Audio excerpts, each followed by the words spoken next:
Baiklah,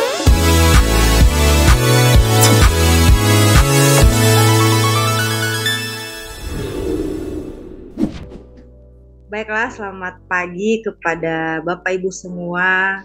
Selamat pagi kepada Dr.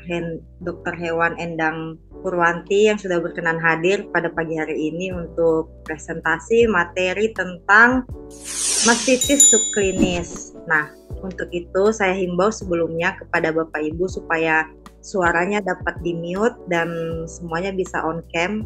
Ya, pasti di antara Bapak Ibu audiens yang hadir pada pagi hari ini penasaran nih, apa saja sih yang dibahas tentang mastitis subklinis ini. Langsung saja saya serahkan kepada Dr. Hewan Endang Purwanti untuk memulai presentasinya. Baik, terima kasih Bu Ita. Selamat pagi Bapak Ibu semua. Terima kasih atas kesempatan pagi ini saya boleh mempresentasikan yang kebetulan pada pagi ini saya ingin mempresentasikan tentang menangani mastitis subklinis yang menyebabkan turunnya produksi susu pada sapi perah. Menangani mastitis subklinis penyebab turunnya produksi susu pada sapi perah. Mastitis ini adalah peradangan pada jaringan kelenjar ambing pada sapi perah yang disebabkan oleh trauma atau infeksi dengan tingkat keparahan yang berbeda-beda. Dampak dari dan kerugian dari akibat mastitis ini adalah terjadi penurunan volume dari produksi susu. Kemudian juga penurunan dari kualitas susu sehingga susu itu tidak layak dikonsumsi. Terjadi juga gangguan kesehatan dan gangguan kekebalan pada tubuh sapi, dan sapi tidak mau makan karena merasa kesakitan. Pada kondisi yang sudah parah dapat menyebabkan kematian pada sapi. Penyebab dari mastitis ini kebanyakan disebabkan oleh adanya bakteri yang menginfeksi ke dalam ambing melalui pintu masuknya yaitu puting. Kemudian ada juga mastitis yang mikotik yang disebabkan oleh cendawan atau jamur ya. Kemudian juga terjadinya infeksi mastitis ini akibat kondisi saat pemerahan yang tidak higienis. Akibat yang lain juga adalah teknik pemerahan yang kurang baik bisa menyebabkan puting ambing terluka atau lubang puting terbuka lebih lama. Lubang puting yang terbuka ini mengakibatkan intensitas pemerahan pada sapi dengan produksi susu yang tinggi. Jadi pada sapi-sapi yang produksinya tinggi itu kan diperah terus-menerus sehingga lama-lama putingnya produksinya terbuka terus. Kemudian juga penyebab mastitis bisa juga disebabkan oleh lantai atau alas kandang yang kotor yang menyebabkan bakteri mudah masuk ke dalam ambing saat sapi sedang berbaring atau tidur. Penularan dari sapi penderita mastitis bisa melalui kontak atau vektor lalat. Bakteri penyebabnya sebagian besar atau hampir 85% itu disebabkan oleh Staphylococcus aureus dan Staphylococcus epidermidis. Kemudian juga Streptococcus agalactiae, Dysgalactiae dan Streptococcus tuberus. Kemudian bisa bagian kecil juga disebabkan oleh Escherichia coli, Klebsiella dan Mycoplasma bovis. Tipe-tipe mastitis yang sering menyakiti sapi itu adalah tipenya ada yang klinis. Nah, ini biasanya dengan gejala klinis yang nampak, misalnya kambingnya itu merah, bengkak, dan kalau disentuh kesakitan. Kemudian juga ada tipe mastitis yang subklinis. Ini yang lebih banyak lagi terjadinya. Jadi gejala klinisnya tidak tampak. Kemudian ada juga tipe mastitis kronis. Ini dia penyakitnya menahun, tidak sembuh, biasanya dengan gejala atau tanpa gejala. Mastitis subklinis tidak tampak dan sulit diketahui karena infeksinya sudah terjadi, namun sapi tidak terlihat sakit. Nah, ini memerlukan pemeriksaan dengan kit, yaitu CMT atau Californian Mastitis Test untuk di lapangan, atau pemeriksaan di laboratorium untuk menghitung jumlah sel radangnya. Kemudian ada juga peningkatan jumlah sel somatik pada susu atau sel radangnya. Umumnya infeksi terjadi pada saat kering kandang. yaitu sapi sedang tidak laktasi dan berlanjut sampai masa laktasi berikutnya. Tingkat keberhasilan pengobatan mencapai 90% jika dilakukan pada masa kering kandang, karena saat tidak laktasi susu tidak diperah, ambing tidak diperah, sehingga dosis yang digunakan untuk dapat lebih tinggi dan aman karena waktu retensi obat dalam ambing bisa lebih lama. Kemudian juga tidak ada resiko residu obat dalam susu karena ambing tidak diperah. Pencegahan mastitis subklinis dengan cara menjaga kondisi lingkungan kandang yang bersih, melakukan desinfeksi kandang, kemudian pembersihan ambing pada sebelum dan sesudah dilakukan pemerasan. Juga dilakukan tit dipping, yaitu merendam puting ke dalam larutan disinfektan. Melakukan pemerahan yang baik dan legeatis. Penerapan kering kandang setiap akhir masa periode laktasi. Pemisah untuk pencegahan penularan dari sapi penderita mastitis dengan yang sehat. Penanganan mastitis subkronis bisa dilakukan dengan monitoring dan deteksi mastitis dengan pengujian CMT di kandang. Untuk uji lab, menghitung jumlah sel dalam radang dalam air susunya. Kemudian juga dapat diadakan pengobatan dengan pemberian antibiotik saat kering kandang setelah pemerahan terakhir. Nah, ini Swadesi menyediakan obat yang untuk bisa mengatasi mastitis subklinis, yaitu nama dagangnya adalah Cloxalin Dry Cow. Cloxalin Dry Cow ini adalah sediaan produk antibiotik yang diformulasikan untuk pengobatan mastitis subklinis pada saat kering kandang. Komposisinya mengandung antibiotik Cloxacillin bensantin 630 mg setara dengan Cloxacillin 500 mg dalam setiap siring, yaitu dengan isinya setiap siring itu 5 ml. Cloxacillin Dry Cow ini sangat efektif terhadap bakteri Streptococcus dan Staphylococcus pada saat kering kandang. Sediaan dalam bentuk ointment atau minyak, sehingga mudah diserap dan merata di dalam ambing. Obat akan bertahan lebih lama di dalam ambing sehingga akan bekerja lebih efektif. Diberikannya dengan memasukkan ke dalam ambing melalui lubang puting sebanyak 1 siring untuk setiap puting atau kuartir. Kelebihannya adalah siringnya dirancang dengan sistem twinser untuk memudahkan memasukkan obatnya ke dalam lubang atau saluran puting. Kemasannya terdiri dari 4 dosis siring dalam 1 box, dan ada juga yang 1 box berisi 12 siring.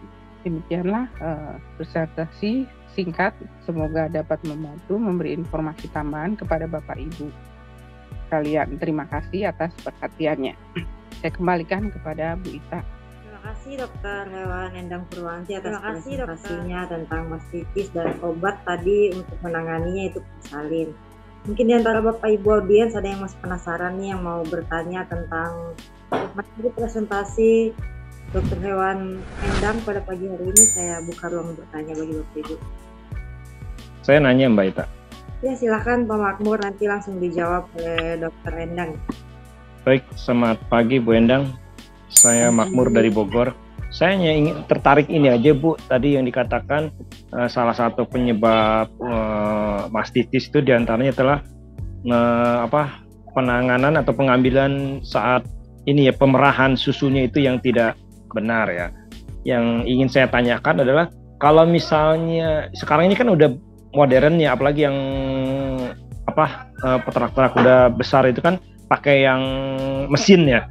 Itu kira-kira bagaimana itu untuk kasus-kasus mastitis, masih banyak ditemukan atau tidak? Itu yang pertama. Terus yang kedua, berapa lama susu boleh diambil setelah pengobatan mastitis ini? Itu aja Bu Endang, terima kasih. Baik, terima kasih Pak Makmur atas pertanyaannya. Saya coba jawab ke mampunya. Jadi pada penanganan terjadinya penyebab dari mastitis ini bisa terjadi infeksi karena teknik pemerahan yang kurang baik ya, aja membuat ambing terluka atau lubang puting terbuka lebih lama. Nah sekarang kan banyak yang sudah modern, terutama untuk peternakan berupa perusahaan sapi perah. Kalau umumnya kalau yang di peternakan rakyat masih dengan manual. Nah, kalau yang dengan mesin itu justru dengan teknik pemerasan dengan mesin itu kan sebelumnya selalu diadakan pembersihan dulu terhadap ambing, kemudian juga maksudnya dibersihkan dengan air yang biasanya juga diisi oleh cairan desinfeksi yang ringan, maksudnya yang light, encer. Kemudian putingnya sebelum diberi alat pemerah itu juga dicelup, istilahnya dipping ya, dengan desinfeksi juga. Jadi itu juga mencegah alat itu begitu dimasukkan alat itu, jadi alatnya sebelumnya sudah didesinfeksi juga, dan si puting juga dalam kondisi sudah bersih, jadi itu juga mencegah penularan ke sapi-sapi berikutnya akan memakai alat itu. Jadi sebenarnya dengan proses pemerahan yang modern itu bisa mengurangi kasus mastitis. Kemudian kalau jika terjadi kasus mastitis dan diberikan antibiotik, ini biasanya yang diberikan antibiotik ini kan berarti yang mastitis klinis ya, maksudnya yang terjadi pada masa laktasi, pada masa dia diperah. Itu biasanya kita berikan antibiotik selama 3 sampai 5 hari atau malah kalau parah bisa sampai 7 hari. Nah ini kan selama masa pengobatan itu berarti susu mengandung antibiotik, berarti tidak bisa dijual, tidak bisa diminum, tidak layak diminum. Nah itu berarti harus istilahnya kita buang, dan merupakan kerugian juga bagi peternak atau perusahaan sapi perah itu. Itu masa withdrawal time-nya itu bisa sampai ya sekitar 10 harian ya, istilahnya dari awal pengobatan sampai itu kita buang itu, Pak. Jadi mungkin sekitar segitu baru bisa aman ya mungkin ya. Maksudnya walaupun nanti kalau antibiotiknya dosis tinggi juga mungkin nanti dari hasil pemeriksaan di lab sebelum susu itu diterima, atau misalnya ada pun yang kondisinya sedikit masih bisa diterima, tapi susu itu tidak bisa diolah menjadi produk yang misalnya seperti keju atau yogurt gitu ya. Jadi paling cuma susu yang bisa diolah untuk susu minum biasa mungkin ya. Dan itu keberhasilan kasus mastitis yang terjadi pada masa laktasi dan diobati dengan antibiotik itu keberhasilannya hanya sekitar 30-40% saja. Jadi tidak seperti yang kalau diberikan pada waktu kering kandang yang keberhasilan penyembuhannya bisa sekitar 90%. Semoga bisa membantu. Oh gitu ya, baik. Makasih Bu Endang. Sama-sama. Terima kasih Pak Makmur atas pertanyaannya dan jawaban dari dokter. Mungkin ada yang mau bertanya lagi, Bapak Ibu, saya persilahkan. Ya Bu Ita. Ya silahkan Pak Rahmanto. Terima kasih Bu Ita atas waktunya. Perkenalkan saya Rahmanto dari sini. Terima kasih Bu Endang atas presentasi pada pagi hari ini. Yang akan saya tanyakan, Bu Endang tadi menjelaskan bahwa mastitis umumnya terjadi pada saat kering kandang. Bingung saya, maksudnya saat kering kandang kan nggak ada susunya tuh, kok dia tahu mastitis? Apa sebelumnya sebenarnya pada saat laktasi udah ada mastitis? Mohon penjelasannya Bu. Jadi mastitis subklinis umumnya terjadi pada saat kering kandang. Bagaimana Bu? Terus yang kedua, di customer saya tuh ada pilih-pilih, maksudnya begitu kering kandang dikasih Cloxalin Dreco itu tidak semua puting. Berarti tebakan saya kan berarti pada saat laktasi dia udah tebak ini puting yang ini yang kena mastitis. Jadi pada saat kering kandang dikasih Cloxalin. Itu aja Bu, makasih. Baik, terima kasih Pak Rahmanto atas pertanyaannya. Saya akan coba menjawabnya. Jadi infeksi ini biasanya terjadi pada masa kering kandang, biasanya yang subklinis. Jadi biasanya itu terjadi memang 2 minggu awal dari musim kering kandangnya, atau malah mau akhir dari kering kandang, jadi mau melahirkan, terjadilah mastitis subklinis itu. Jadi untuk sapi-sapi yang tidak dilakukan pengobatan kering kandang, itu kan berarti kondisinya pada waktu tidak diperah itu masih ada susu tapi tidak diperah. Terus misalnya lingkungan tidak higienis ya, terus dia berbaring di mana saja, misalnya terjadilah penularan misalnya melalui lingkungan, atau misalnya ada sapi di kandang yang sama juga menderita mastitis yang klinis atau subklinis juga, dia juga bisa gitu. Kalau pada sapi yang sedang diperah, misalnya masih ada infeksi ringan, dia dengan diperah itu bisa dikeluarkan ya istilahnya si kumannya. Kalau kering kandang kan tidak, nah dia tidak diperah, tapi dia masih ada sisa-sisa susu dari sebelumnya gitu, belum habis banget. Nah itu kan sebetulnya bukan, kalau tanah mungkin lahan yang bagus untuk si kuman itu berkembang biak dalam, masih ada makanan gitu. Nah kalau di akhir masa itu dia sudah mulai produksi juga, jadi mulai ada susu juga, tapi kan tidak ada perlindungan di dalam ambing itu kan, tidak ada kita tidak kasih antibiotik. Nah itu juga bisa menjadi dia juga bisa dimasuki oleh si kuman itu, atau kuman yang tadinya sudah ada di awal bisa sampai ke akhir juga. Itu yang menyebabkan kenapa di masa kering kandang itu justru terjadi infeksi mastitis subklinis. Kemudian untuk pertanyaan kedua, untuk yang pilih-pilih ambing itu, sebetulnya kan mungkin kalau perusahaan besar sudah menyadari ya bahwa kalau kering kandang itu sebaiknya diberi si sapi itu diberi senjata untuk melawan kuman-kuman pada waktu dia dalam kondisi lemah ya. Maksudnya kering kandang itu kan dia lemah kan ya, karena susu tidak diperah, ada seperti tadi ada kemungkinan untuk kemasukan infeksi.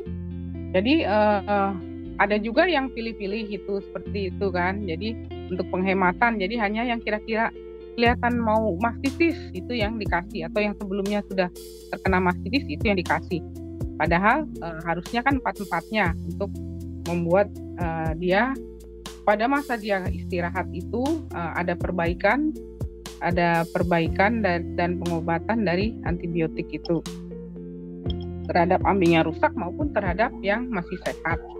Jadi sebaiknya 4-4-nya, jangan pilih-pilih gitu. Ya baik Bu. Jadi saya mungkin tekankan karena memang masih ada sisa susu ya. Yang pertama itu ya, sehingga saat kering kandang akan terjadi mastis. Terus mungkin lebih bagus lagi, memang harusnya setiap kering kandang dikasih obat proksalen ya, proksalen Dreco ya Bu ya. Betul, mau ada atau tidak akan demi untuk pencegahan, itu lebih bagus ya Bu ya. Nggak perlu ada ngelihat ada gejala dulu atau apa ya Bu ya.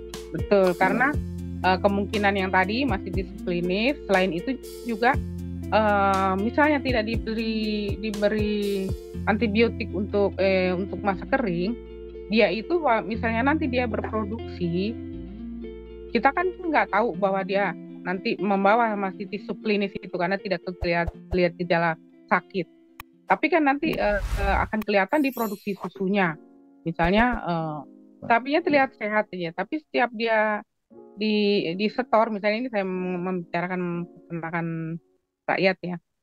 Misalnya di setor, pasti ditolak terus karena ketika diperiksa jadi pecah atau gumpal gitu, dan sel radangnya mungkin terlalu banyak, dan lama-lama akan terjadi penurunan produksi. Biasanya sapi-sapi yang tidak diberi antibiotik pada waktu kering kandang akan terjadi penurunan produksi sekitar 20-30% dalam masa dia laktasi. Nanti kalau dia tahun depan dia bunting lagi, akan makin turun lagi gitu. Maka itu kita sebaiknya beri antibiotik untuk kering kandang itu. Ya, makasih Bu. Sama-sama, semoga bisa membantu Pak Ramanto. Terima kasih pertanyaannya Pak Ramanto dan jawaban dari Dokter Endang.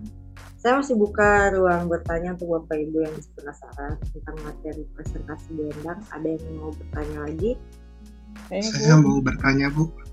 Ya, silahkan Pak Haris. Nanti langsung dijawab oleh Dokter Endang. Terima kasih banyak Bu Endang untuk presentasinya.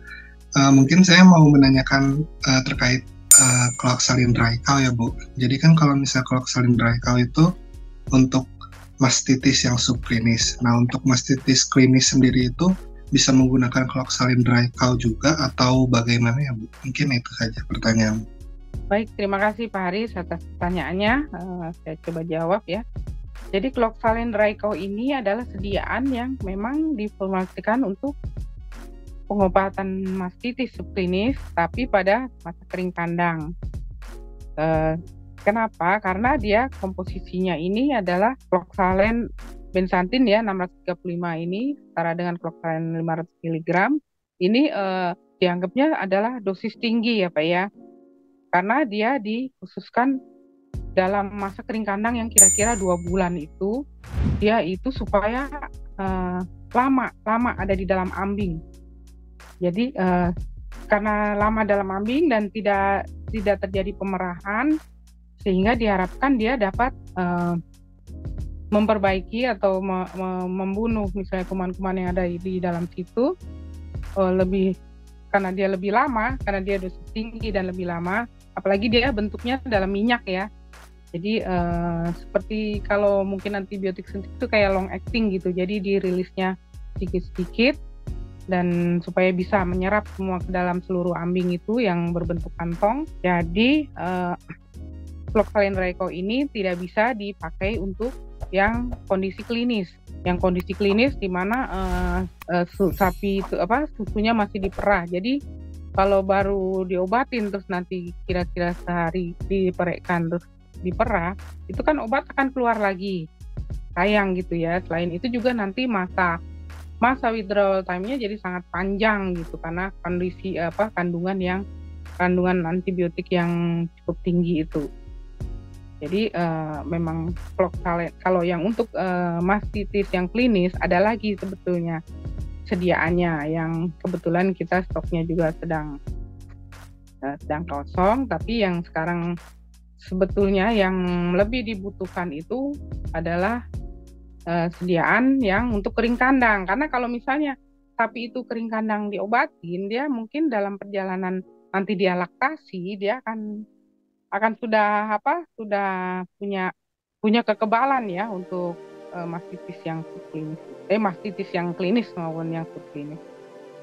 Semoga bisa membantu. Mungkin ada teman-teman yang lain yang mungkin bisa ada pendapat yang berbeda. Mungkin saya tambahkan untuk pertanyaan Pak Haris Bendang. Dulu kita punya produk 2, jadi yang untuk mastitis klinis dan mastitis kering kandang. Kalau yang mastitis yang bukan kering kandang namanya Cloxalin aja, Pak Haris. Jadi ini memang namanya Cloxalin dry cow itu memang untuk kering kandang. Begitu aja Bu tambahannya. Terima kasih Pak Ramanto. Jadi mohon maaf Pak Haris. Jadi sekarang yang harus kita rubah itu mindsetnya si peternak atau si perusahaan ternak itu bahwa yang lebih penting dalam pengobatan mastitis itu sebetulnya pada masa kering kandang. Karena di situ istilahnya kita memperbaiki pabrik-pabriknya ya, investasi untuk pada waktu dia laktasi nanti, masa laktasi gitu. Dan keberhasilan pengobatan mastitis ini 90% di masa kering kandang dibanding kalau dia diobati pada waktu sedang laktasi.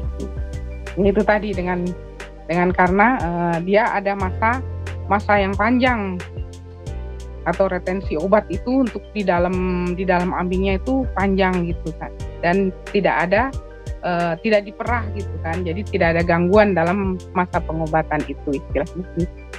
Begitu Pak Haris, mudah-mudahan membantu. Bagaimana Pak Haris? Sudah cukup mungkin, terima kasih banyak penjelasannya Pak Haramanto dan Bu Endang. Ya, terima kasih Pak Haris atas pertanyaannya. Saya buka satu lagi ruang bertanya untuk Bapak Ibu yang masih penasaran nih tentang Cloxalin ataupun tentang mastitis, subklinis. Masih ada yang mau bertanya? Saya Bu Ita. Ya, silakan Bu Pri. Nanti langsung dijawab oleh Dokter Endang. Ya, selamat pagi. Saya Prihatmi dari Bogor. Bu Endang, saya mau bertanya. Di lapangan sekarang beredar yang anti mastitis itu satu siring isinya 10 mili, kandungannya sama dengan produk kita, cloxacillin benzatin 500 mg. Terus yang tadi saya juga, menurut kita 5 mili seperti tadi Bu Endang ceritakan juga sudah termasuk dosis yang tinggi, cukup untuk persiapan masa kering kandang. Jadi yang mau saya tanyakan, bagaimana dengan efek pemilihan yang isi 10 mili tersebut dibanding dengan yang 5 mili. Jadi supaya kita dapat lebih promosi di lapangan gitu loh Bu.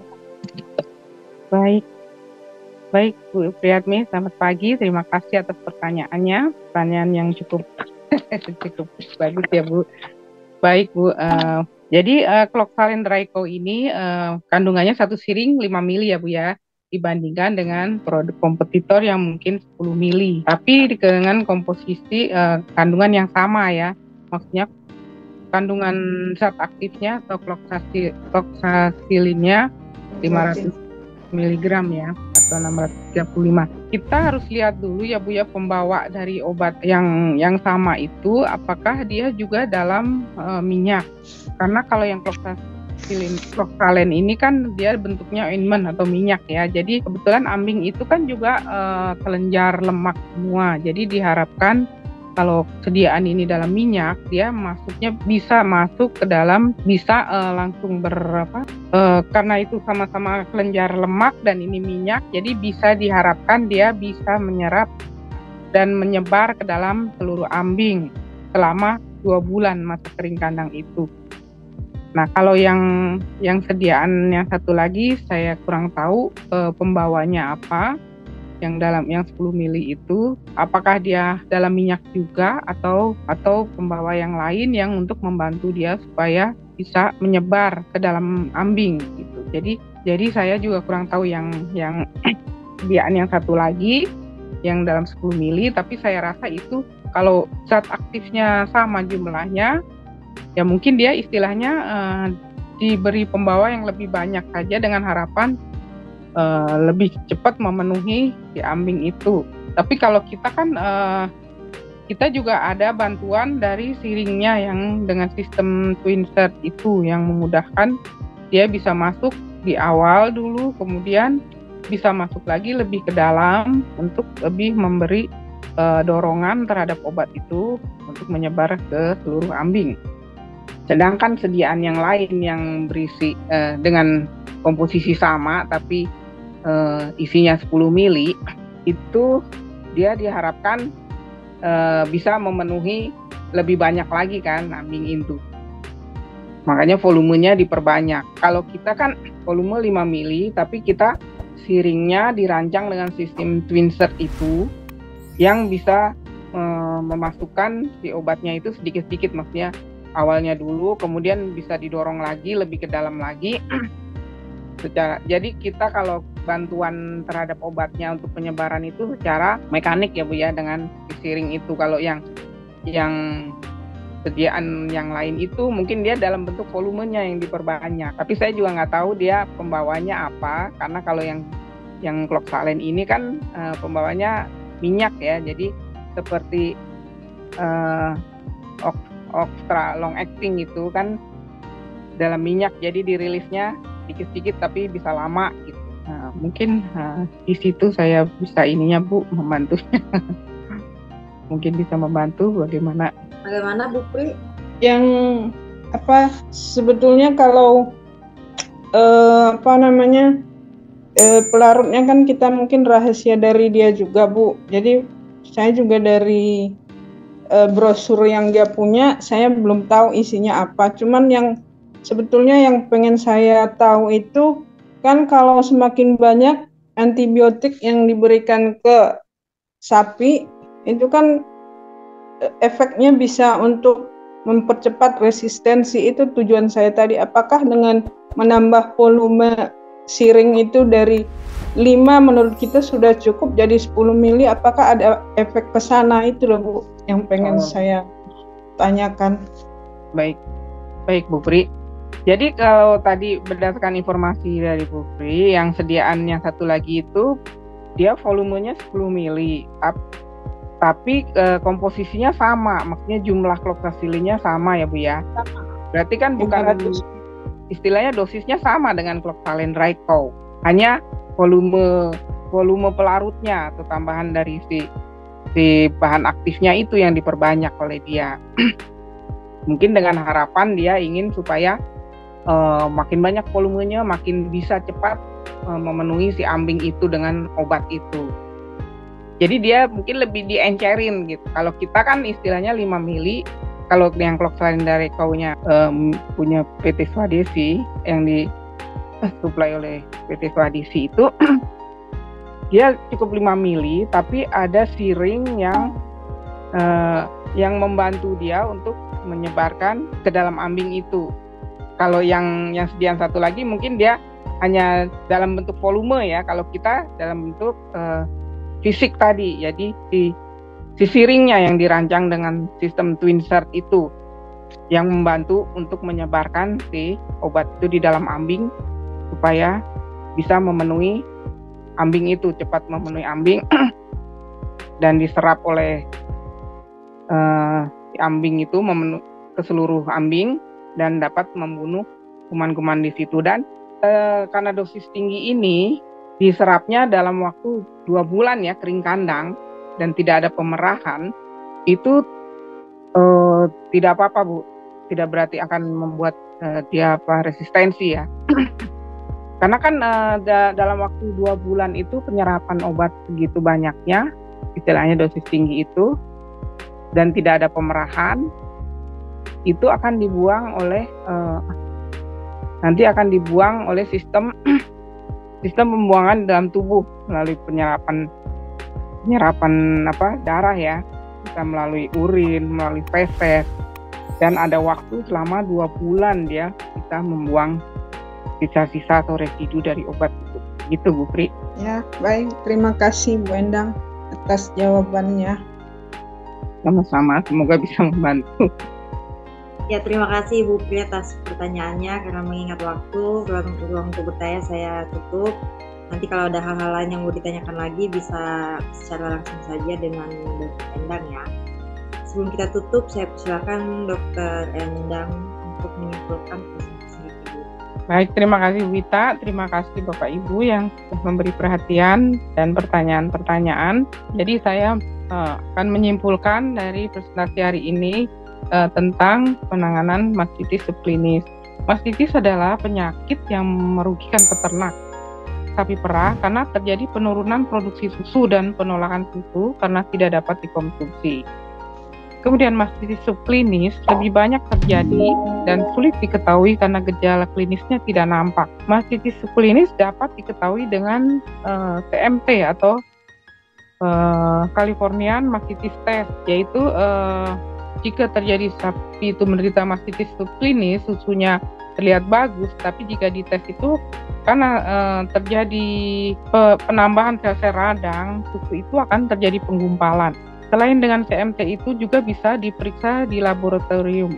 Keberhasilan dari pengobatan mastitis subklinis saat kering kandang dapat mencapai 90% dibandingkan pengobatan pada masa laktasi yang hanya beresikonya sekitar 30-40%. Cloxalin dry cow sangat tepat digunakan untuk pengobatan mastitis subklinis saat dilakukan kering kandang.